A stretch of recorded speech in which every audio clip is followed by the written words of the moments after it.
ఎలాగోలా మేనేజ్ చేద్దాంలే మావయ్య. అదే నిజమేలే, నేను కూడా వస్తాను. నీకు హెల్పింగ్ చేసినట్టుగా ఉంటది కదా. గణపతి తెలివితేటలే వేరు.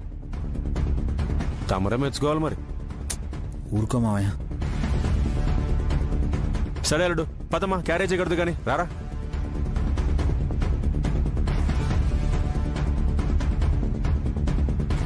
వెళ్ళండి, నాకు కావాల్సింది ఇదే. అందుకే లక్కీ ఫోన్ చేస్తే విద్యతో మాట్లాడించాను. ఇప్పుడు విద్య దీక్ష కూడా భగ్నం అవుతుంది. అయ్యేలా చేస్తాను కూడా.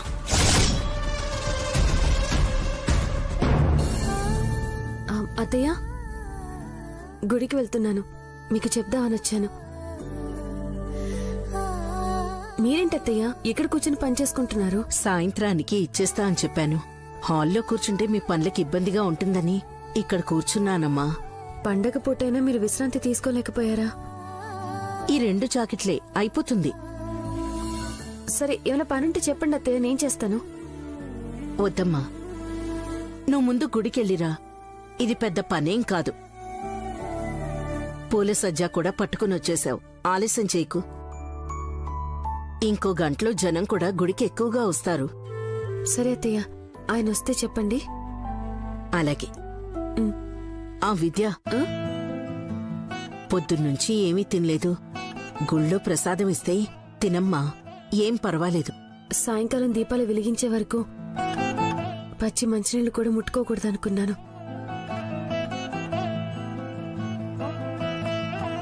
గుళ్ళో తీర్థం తీసుకున్నా దీక్షకు భంగమేం కాదు. నీ కోపికుంటే పర్వాలేదు. కళ్ళు తిరిగినట్టయితే ఇంకేం ఆలోచించకుండా అమ్మవారి ప్రసాదాన్ని తీసుకో. అలాగే అత్తయ్య, నేను వెళ్ళొస్తాను. మంచిదమ్మా. అల్లుడు, నువ్వు విద్యనెక్కించుకెళ్లాల్సింది పోయి నేను నీ వెనకాల బైక్ మీద తిరుగుతున్నానేట్రా. నాకు తోడుగా నువ్వు వస్తే నాకు సంతోషమే కదా మావయ్య. రే, నీ పెళ్ళాక నేను నీడలా తిరగడం ఏట్రా. ఆలసిస్తుంటే నీతో విజయం పంపిస్తే అయిపోయేది అనిపిస్తుందిరా. మావయ్య, లక్కీకి క్యారేజ్ ఇచ్చేసి వచ్చాంగా, పదా. అంతేనంటావా? అంతే. కానీ ఒరే, నాకెందుకో నేనేమన్నా మీకు న్యూసెన్స్ క్రియేట్ చేస్తున్నానేమో అనిపిస్తోందిరా. ఓ ఏట్రా, దిగమంటావా? కూర్చో. రే, మళ్ళీ లక్కీ ఉంటే దింపేస్తావేటి? రే అల్లుడు, అల్లుడు, ఇటు వెళ్తున్నావేట్రా? దిగు. అల్లుడు, నా శివలో పూలెడదామని ఇప్పుడు కొంటున్నావా ఏట్రా? కాదు మావయ్య, ఇంటికి పూలు తీసుకెళ్ళాలి. అమ్మా, 1/2 కిలో గులాబీ పూలు, 1 మూర మల్లెపూలు ఇవ్వమ్మా. అలాగే. ఓహో, ఈ గొడవలని మామూలే కదా అని విద్యకి మల్లెపూలు కొనుక్కుని పోతున్నావా? అర్థమైందిరా. న్యూసెన్స్ ఉంటే మటుకు రొమాన్సింగ్ ఉండకూడదా ఏటని భలే ఆలోచించేవాళ్ళు. అయ్యో మావయ్య, పూలు తీసుకెళ్లేది పూజ కోసం. ఆ పిల్లవర్రా? పూజ స్వామి, నీకు దండం పెడతా. విద్య వ్రతం చేస్తుంది కదా, అందుకోసం తీసుకెళ్తున్నాను. అబ్బా ఎరా, నిజంగానే నా చెవిలో పూలెడదాం అనుకుంటున్నావేట్రా నువ్వు? ఎందుకు కట్టుకెళ్తున్నావు కూడా తెలియని పసిపిల్లని అనుకున్నావేట్రా? వీటిని తీసుకెళ్లి భార్యతల్లో పెడతారా చెప్పు?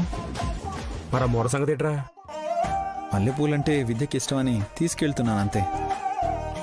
అవును, ఆ పూలు అమ్మవారికైనా వేయచ్చు కదా. ఇంకెక్కువ చెప్పకరా. సాయంత్రం పూజ అయిపోయిన తర్వాత రాత్రి నీ దేవుని ఆరాధించడం మొదలెడతావు కదా. పర్లేదురా, మా మాట ఎందుకు? భార్యాభర్తలు సంతోషంగా ఉండాలని ఆ దేవుడు ఆశీర్వదిస్తాడు కూడా. మన కష్టాలు తీరాలని విద్య చేసే వ్రతం సంపూర్ణం అవ్వాలి మావయ్య. అవుతుందిలేరా. ఎంతమ్మా? 200. తీసుకోమా. పదెళ్దాం.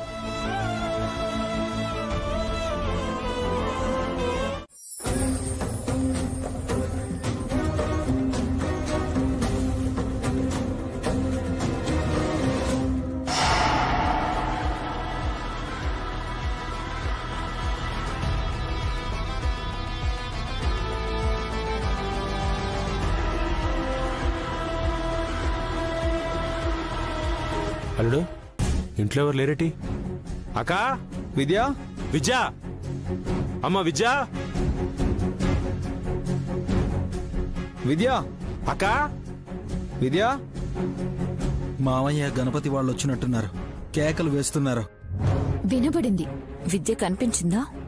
కనపడదు. మా అమ్మ రాగానే అడుగుతారు కదా. అదిగో అక్క. విద్య ఎక్కడుందమ్మా? గుడికి వెళ్ళిందిరా. ఈ పాటికి వచ్చేస్తూ ఉంటుంది. చాలాసేపయింది వెళ్ళి. అక్క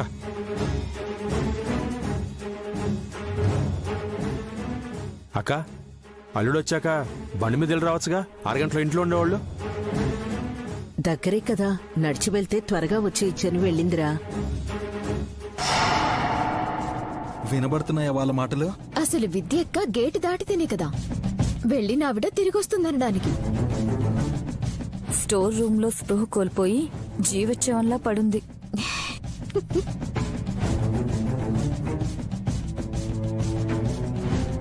పాపం ఉపవాసంలో ఉంది. నీరసం వచ్చి ఎక్కడైనా కూర్చుండిపోయిందేమో. అట్టగైతే ఫోన్ చేసేది కదా. లేదు మావయ్య, గుడికి వెళ్ళేటప్పుడు ఫోన్ తీసుకెళ్ళనని చెప్పింది. గణపతి, నువ్వు వెళ్ళి తీసుకురారా. సరే అమ్మా.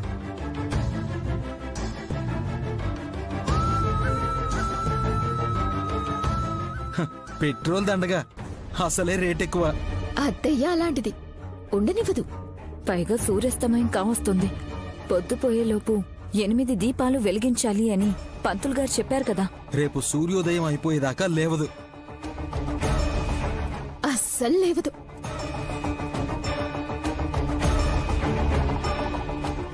పదండి.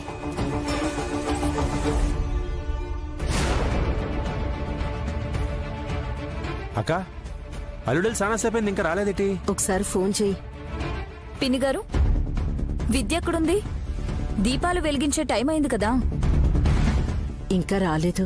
చీకటి పడ్డాకొస్తే ప్రయోజనం లేదని చెప్పండి. మా అక్కకన్నీ తెలుసులేండి. అమ్మా అమ్మా, గణపతి, రేయ్ విద్యరా. విద్య గుడికి వెళ్ళలేదమ్మా.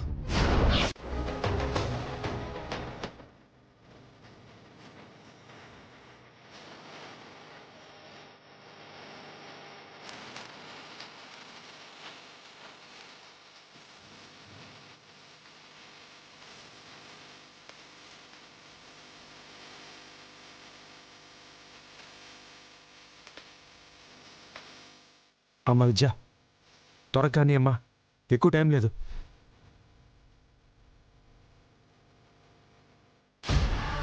మీ అక్క ముండిది అనుకున్నట్టే దీపారాధన చేయగలిగింది. ఇప్పుడు ఎలా అవుతున్నా? నైవేద్యం తింటే వ్రతం పూర్తవుతుంది, కానీ నైవేద్యం తినలేదు కదా.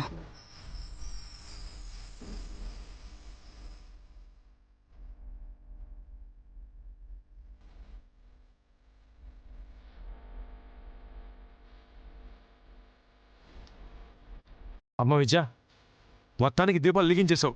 నువ్వు సూపర్ అమ్మా.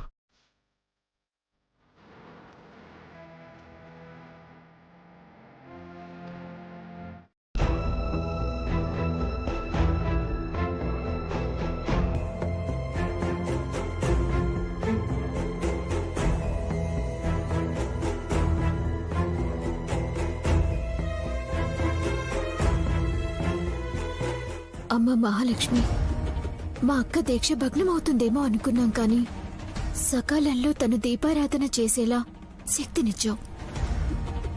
అమ్మవారి కృపంటే అన్నీ సాధ్యమేనిది.